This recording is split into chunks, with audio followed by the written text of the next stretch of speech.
Hi everybody, Neal Kravitz here. It is a huge pleasure to review my paper in the AJODO, the Maryland Bridge Retainer, a modification of the Maryland Bridge.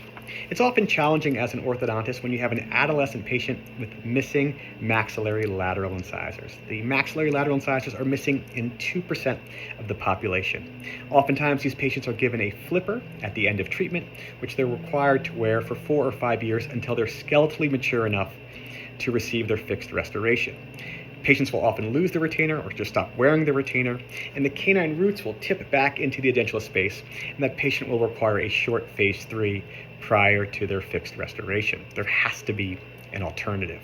This paper talks about making an orthodontic retainer with a pontic, either composite or acrylic, a Maryland Bridge-like orthodontic retainer, to hold the patient until they're old enough for their final fixed restoration. 2 techniques were presented. One technique, I used bond to braid, first premolar to first premolar, but you can also go canine to canine. Bond to braid is sold by Reliance. And I just made a bonded lingual retainer.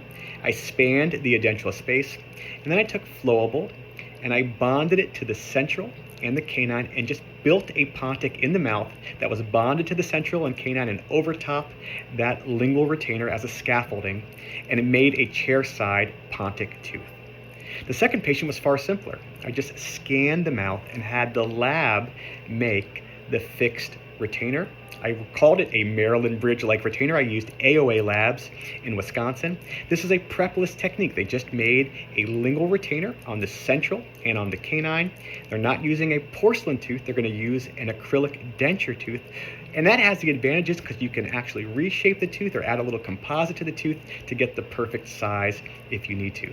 For my luting agent, I just used whatever I was using for my bonded lingual retainers. So you can use Rely-X from 3M or Transbond LR or Tetric EvaFlow. Whatever you use for your lingual retainers, I want you to use for your Maryland Bridge-like retainer. But remember, you still need an overlay Essex. I hope you enjoyed this clinical technique. Thank you guys so much for supporting the AJODO.